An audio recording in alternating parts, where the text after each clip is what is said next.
Scary books aren't all that scary. What I mean by that is this. Of all of the countless horror novels that I've ever read, I can only count on one hand how many of them were actually scary. But in today's video, that all changes, because I've picked 5 of the scariest novels ever written. And I'm gonna read them all in today's video to see if I can get the crap scared out of me. Without further ado, let spooky season begin.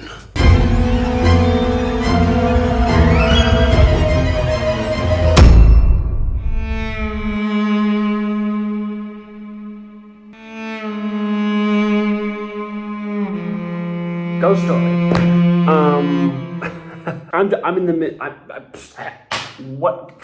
43 pages in, the prologue to this book. What was that? Something so real that happens almost every day to people. This thing happens.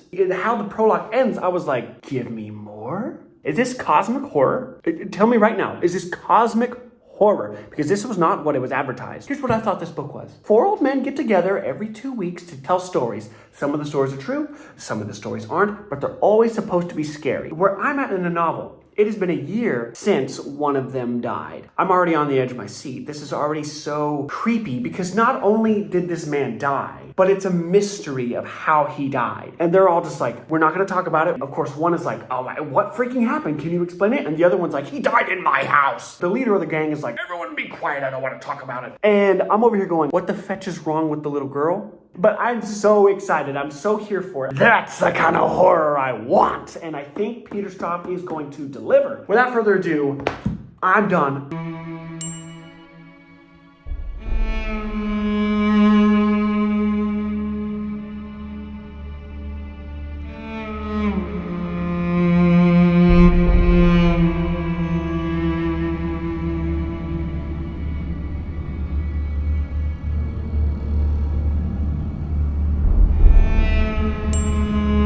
I also forgot to mention, there's something that these men did together in their past that will eventually come back to haunt them. There's something that these men did together when all 5 of them were still around, and apparently it was really, really bad. The back just confirms that one story is coming back to haunt them in their small town, a tale of something they did long ago, a wicked mistake, a horrifying accident, and they're about to learn that no one can bury the past forever. Exciting. Whoa. Yes, ghost story. Cooking along through this sucker. What am I? Sitting on page 232 in part 2. I'm like in the middle of part 2. Freaking heck, dude. This has to be one of the best mysteries. Hands down. Peter Straub, dude. Man, there has been some character work happening in this. Now we have 2 new players to the game. One is the nephew of the late 5th member. It's kind of a weird situation, but he's there to essentially shed light on possible reasons why his uncle may have passed. And then, on the other side of things, we have a stranger that's come to town. She is there to specifically talk to these men. There is something brewing under the surface of all of this. There's been some moments already that I'm like, never read that in a horror novel before. This section is called Dr. Rabbitfoot's Revenge. You tell me what the fetch that's supposed to mean. Dr. Rabbitfoot is a fictional character, so huh? What's he have to do with all this? So with that being said, I'm gonna go read with my beautiful wife. We're gonna watch a football game, and I'll catch back up with you. Pray for me.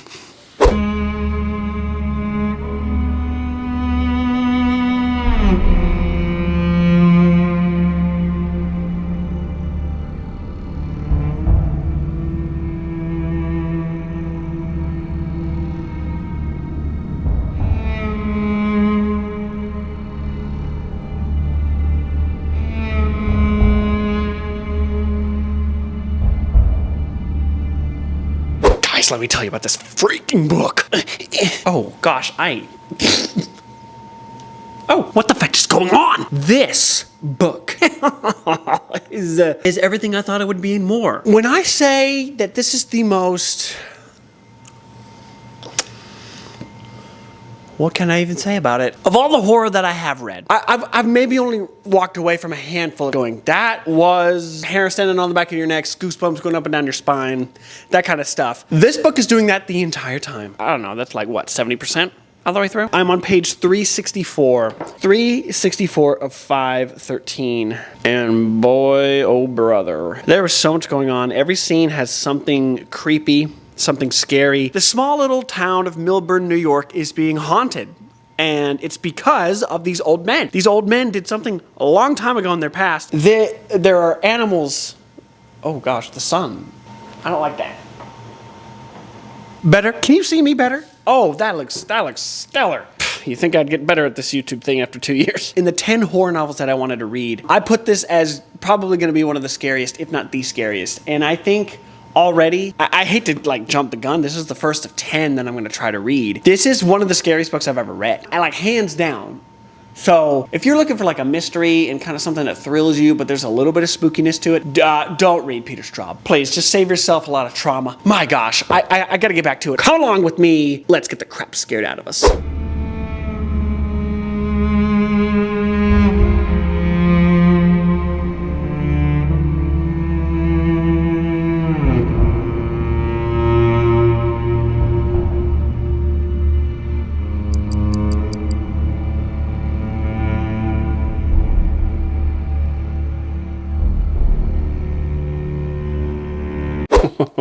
I did it.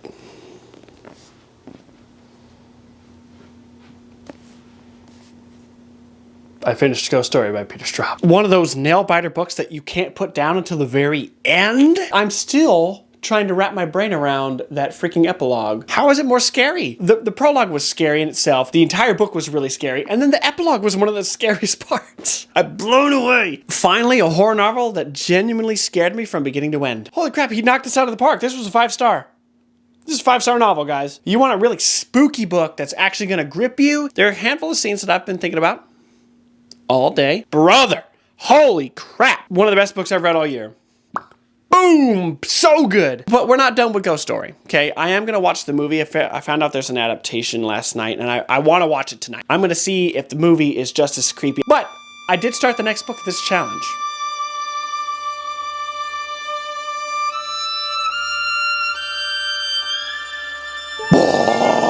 The House Next Door. Does that cover Scream Scary?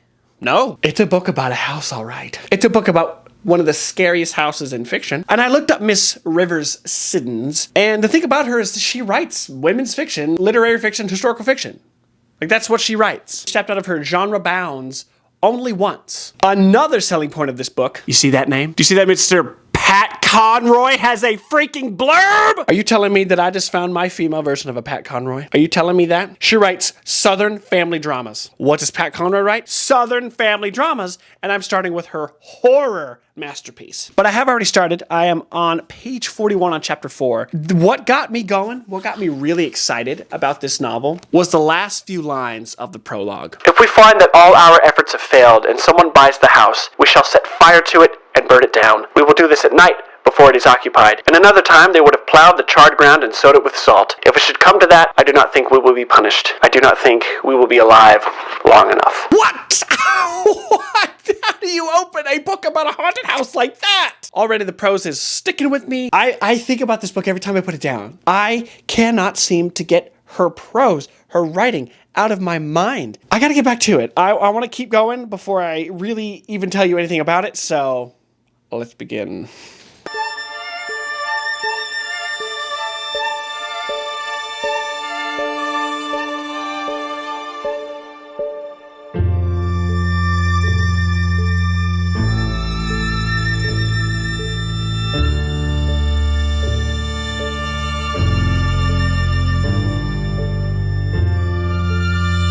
This book is already wild. This is creeping me out so bad that I've gotten a little hungry. And you know what that means? Sponsor time.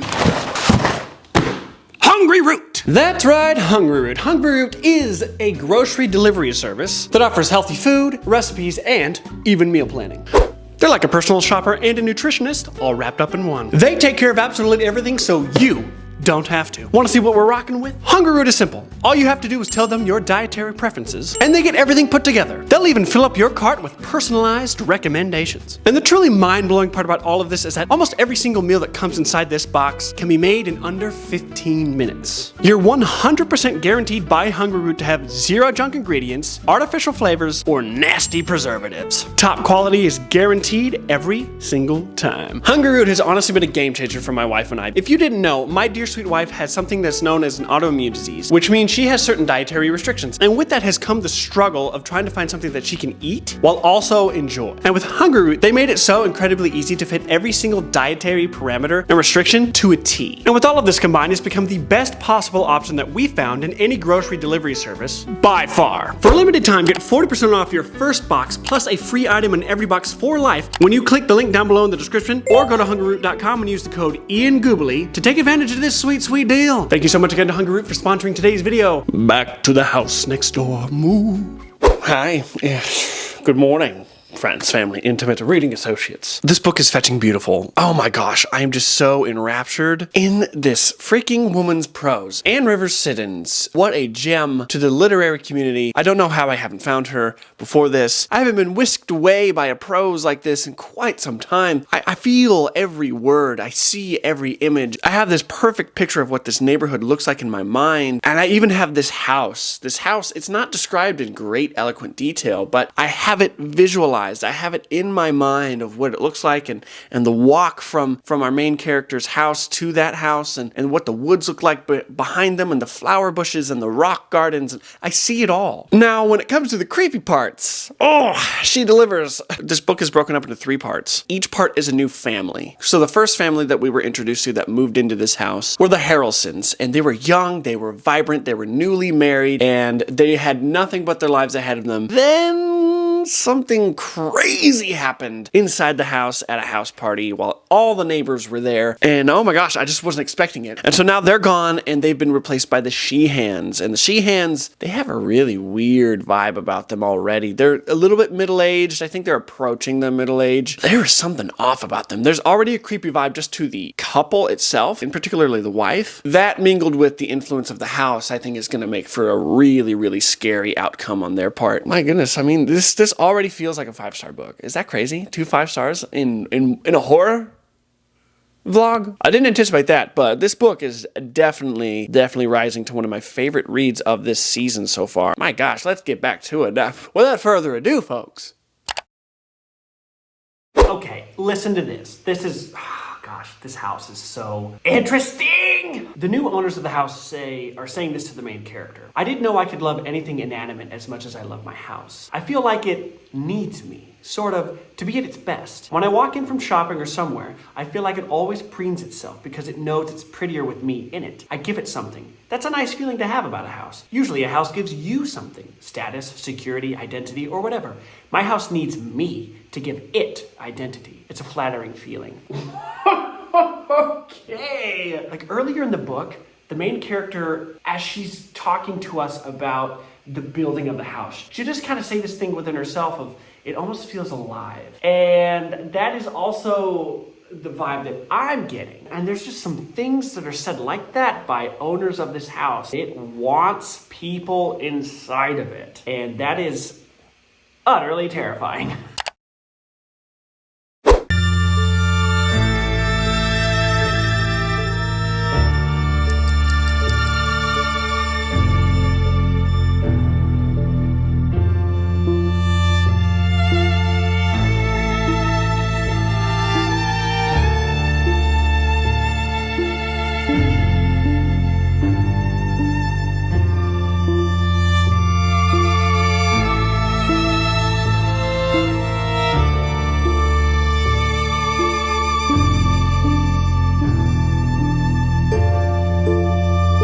We are almost done with this book. I'm going to finish this bad boy today. My gosh, I just got to part 3, the final family that moves into the house. The last family was worse than the first. When I didn't think she'd be able to top some of the stuff from the first family, she topped it.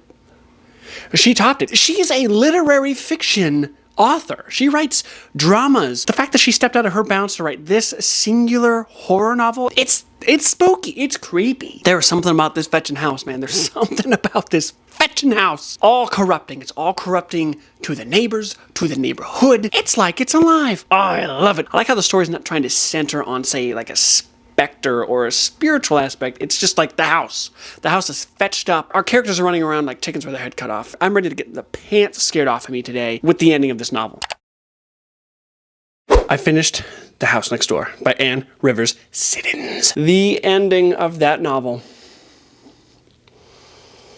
stressful. I never doubted her for a second. This book was beautiful and I mean, she took me through a journey through 3 families, and each one having their own different issues. Each issue, God, blah, I can't even speak. I'm trying to say their issues get exploited by the house. Each family moving in, each instance of a family moving in completely changed the vibe, and each one got darker and darker. And then she pulled off that freaking ending. And then the epilogue. Let's not even get started on the epilogue, because what the fetch was that? Is there a sequel? If you couldn't tell, this is a 5-star book. Miss Ann Rivers Siddon's writing. Dude, what? Why don't we ever talk about this book? Everybody read this. Are you a horror fan or not? Not even just horror. I think mystery thriller people would love this book. They would eat this book up. All around, I mean, the structure of the book, the pacing, the writing, the depth, the intrigue, everything about it was perfect. 2 for 2 right now. Jeez, this video's on a roll. Did it scare me the way that I thought it would? No.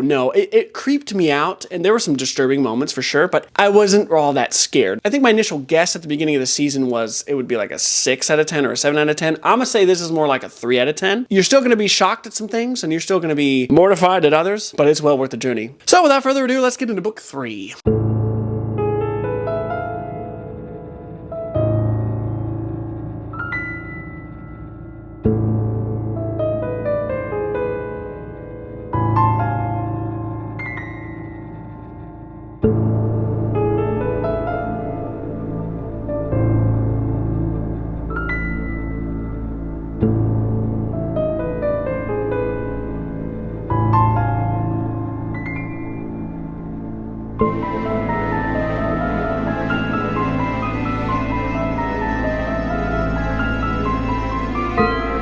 Is the stupid mic on? This is on. Is that stupid mic?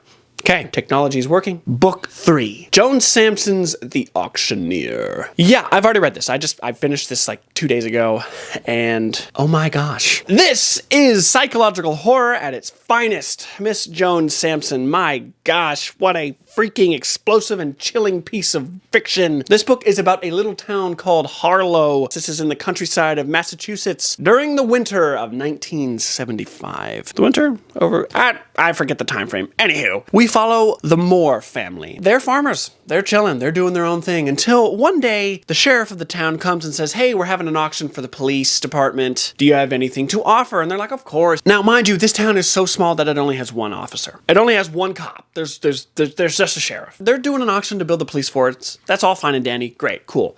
Here's the thing. Soon, this town is gripped with auction fever. They start having auctions every single week. The citizens are urged to volunteer and donate more and more items until it becomes quite a burden on some of these families. Then this book takes a crazy twist. Crazy stuff starts happening to random characters, getting in car accidents, and oh, this part of their property kind of got set on fire, and what's happening here? So much stuff happens to this little community. It gets caught up in the commotion of the visions of a madman who thinks that he knows better than the people who have lived here their entire lives. The ending of this novel had my jaw on the freaking floor. Okay, I could not believe the last sentence. I couldn't believe this book in general. I mean, oh my gosh, the blurb on the front says, I challenge anyone to resist it after reading the first few pages. And boy, was that's a freaking understatement. The most addicting book I think I've read, period. Now, when it comes to the horror, this is psychological horror through and through. There's nothing supernatural going on here. There's nothing spooky, scary with ghosts and demons and undead. This is psychological horror to the extent that what happens in this novel could happen to any small town. It could happen to any city. This is something that is so real. That's what makes this book scary. And what's interesting is there's so many parallels in this book that happen to this small town that are happening in many countries across the world, including the United States. We don't talk about politics on this channel. We just don't get into that. This book it's crazy how this is almost a mirror of what's going on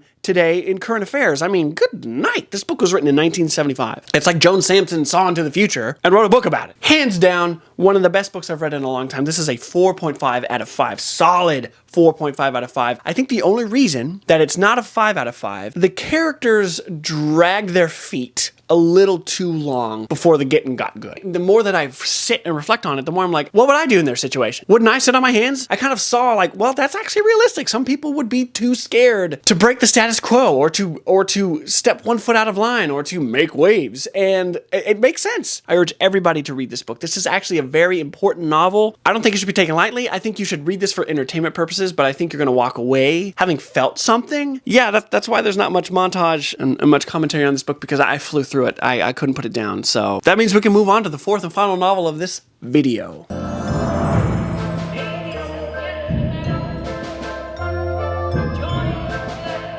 Ray Bradbury's Something Wicked This Way Comes. Oh, we're finally doing this on this channel. Yes! Ray Bradbury, one of the greatest speculative fiction authors of all time. I started it today and I'm already like 60 plus pages into it. I'm hooked. I mean, Bradbury has a magnetically poetic prose. It's beautiful through and through. He captures you with every single sentence. This is a coming-of-age story about two young friends, Will and Jim, as they navigate their youth together in the fall of, well, whatever freaking year it is in this book. When suddenly, out of nowhere, in the late brisk October, a carnival comes to town. There's not much to say right now. Some spooky stuff has already happened, and I'm actually kind of like shocked at the level of spookiness. This is yet again another addictive novel. So without further ado, Ray Bradbury's Something Wicked This Way Comes.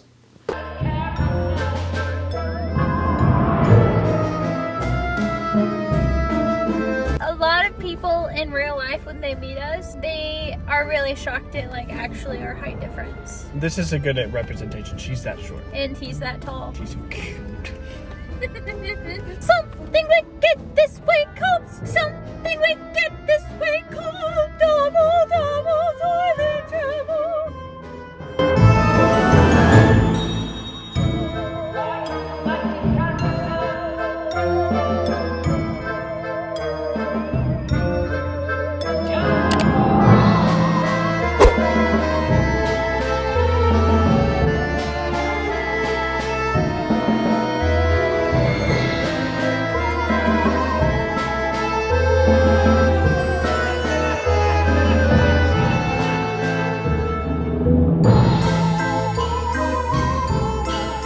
Okay, first and foremost, the premise is amazing. The idea of this carnival showing up out of nowhere and being ran by, like, the devil himself is actually a really fun idea for a horror novel. The characters are quite fun. Boys, I'm not gonna lie, Jim kind of pisses me off, but then so does Will. Like, they're supposed to be in lockstep, in tandem with each other. I don't know what's going on with their relationship, but I'm not digging it where I'm at right now. I think the plot is fun. I like how there's a manhunt going on right now and how the bad guy needs names. Like, he needs your government name to be able to do something. But here's the thing. This is gonna be the first time you ever hear me say this on this channel. I'm getting bogged down by how flowery this prose is. I am on a struggle bus right now with Ray Bradbury's prose, man. It's too much. There's moments where I'm like, man, that was one of the most beautiful things I've ever read. That was great. That was so well described, so well said. And then there's other times and I'm like,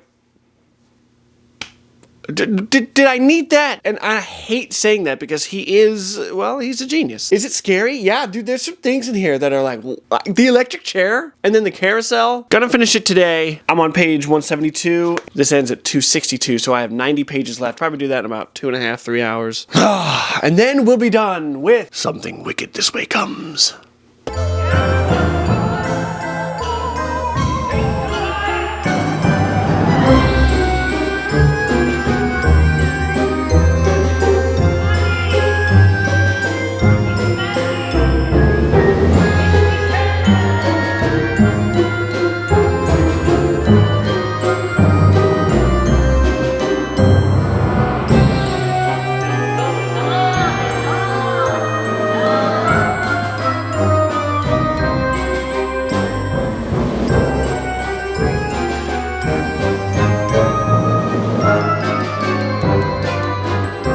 I finished Something Wicked This Way Comes by Mr. Ray Bradbury. What a book it was. There were moments as a horror novel that were actually quite scary, and I see exactly what it did for the trope of coming of age. I think Bradbury was trying to tell a story of a young boy and his best friend who dream of growing up, and growing up faster than they should. I remember talking with my best friend when we were in like 7th grade, and he looked at me and he was like, man, can you imagine what it's gonna be like when we're in high school? And look, I've been out of high school 11 years. Time freaking dies when you get older. It just goes away. It's so fast. And that's what these boys dream of, growing older and getting bigger and getting stronger, having grown-up adventures and doing grown-up things, and they're wishing their youth away. But on the flip side of that, this is the first coming-of-age story where I've actually had a POV that I connected with a little bit more, and that is the father of one of these boys. He's like, I wasted my time. I wasted all this time. I could have had my family sooner. I could have done what was actually important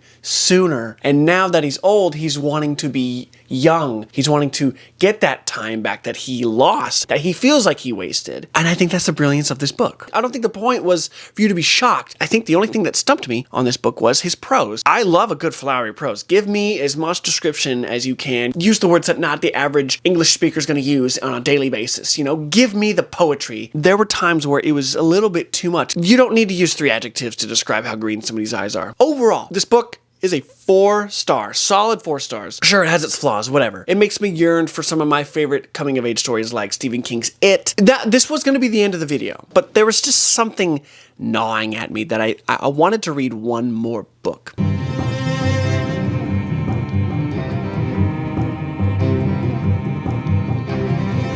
Whoa, The King in Yellow by Robert W. Chambers. The King in Yellow. Oh my goodness, where to begin? I actually started and finished this book today. Pretty much. This is a collection of 10 stories written by Robert W. Chambers. Talking to my friend Vera, go check out her channel. She makes great content. She is a huge fan of this book. This is her favorite horror novel of all time, and she said you don't have to deal with all 10 stories. You just have to read the first 4, which are known as the King in Yellow cycle. That gave me a lot of freaking hope and relief because I did not want to read all 10 stories, but I was prepared to do so for y'all. That means I only read 88 pages. Now, these 4 stories, I'm still trying to wrap my brain around what I read, and it's been hours. This is a book about words driving people insane, and I feel a little insane myself. I mean, just starting with the song right here at the author's dedication, we read, "Along the shore the cloud waves break, the twin suns sink behind the lake, the shadows lengthen in Carcosa. Strange is the night where black stars rise, and strange moons circle through the skies, but stranger still is lost Carcosa. Songs that the Hyades shall sing, where flap the tatters of the king, must die unheard in dim Carcosa. Song of my soul, my voice is dead, die thou unsung as stars unshed, shall dry and die in lost Carcosa." Casilda's song in The King in Yellow, Act 1, Scene 2. Just the opening stanzas of that song, you're like, this is creepy. This is already creepy, and it really sets you up perfectly for the book. But let's talk about the 4 stories. The first one is called The Repairer of Reputations. In this story, we get the story told from the perspective of a man named Hildred Castaigne. He's a wealthy man who's just recently recovered from a head injury. After reading The King in Yellow himself in a sanitarium, he becomes increasingly delusional. And then that sets us up for story number 2, which is entitled The Mask. The story is set in Paris, and it centers on the artist named Alec, his friend and rival Boris, and their shared love interest, Genevieve. The story examines the destructive nature of obsession in art, science, and love, with the corrupting influence of The King in Yellow, the play, playing a central role. Then we keep going with the third story, In the Court of the Dragon. The story features an unnamed narrator who, after reading The King in Yellow, is plagued by a creeping psychological dread. This book has a weird twist right in the middle of it. The thing is about it, it's only like 10 pages long. You don't get much. There's so much to unpack from it, but there's also not a lot to say about it. So we're just going to talk about story 4, which is The Yellow Sign. This tale follows a Greenwich Village artist named Scott and his model Tessie, who also read The Cursed Play. I think this story is actually my favorite just because of the build-up. I mean, the thing about all 4 of these stories is that they have their own consequences. And each person who has been influenced by this play, known as The King in Yellow, there's something that happens that completely turns their life upside down. The character known as The King in Yellow doesn't ever really even make an appearance. All of these things taken together really really paint this broad cosmic picture of the power of words. I didn't think I'd like it this much. I don't know how to rate something like this, so I'm not going to. For a video like this, I'm so glad that I read this because it's one of the more unsettling, creepy stories that we've read. And when it comes to the broad scope of everything that we've read in this video, this is the oldest, and it feels that way, if you know what I'm saying. It feels like I shouldn't be reading it. It's like the text wants to be read, but I shouldn't read it for my own safety's sake. It's just simply brilliant. And that's all she wrote, folks. Let's do just a brief recap. Peter Straub's Ghost Story, 1979. 5 stars out of 5 stars. The creepiest book we've read all video. It sucks that I read it first because everything else kind of paled in comparison. I should have done the complete opposite and started with The King in Yellow. Anne Rivers Siddons, The House Next Door, 1978. Beautiful,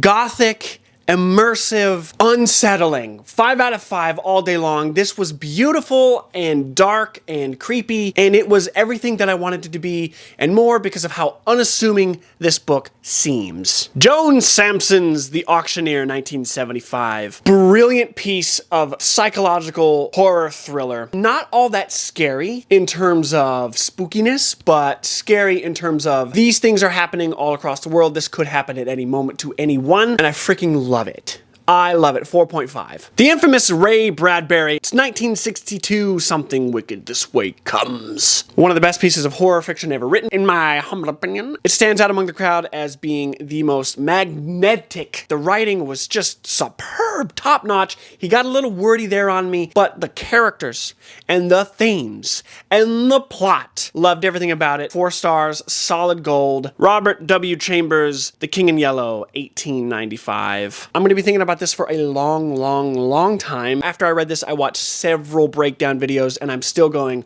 wow, I'm only peeling back surface layers of this. Gets me excited for more cosmic horror in the future, and there you have it. Reading horror until I actually get scared. Well, I actually got scared on the first book. Folks, thanks for sticking around. Thank you for being here for so long. Thank you for sticking around, and I thank today's sponsor, Hungerroot. Remember, if you are interested in Hungerroot, for a limited time, get 40% off your first box when you click the link down below in the description, or just go to hungerroot.com and use the code Gubeli to take advantage of this sweet deal. But also on top of that 40%, you will get a free item in every box for life when you use that code. So, Hungerroot it is. Thanks for being here, and I'm so excited for next week's video. So, see you on the road.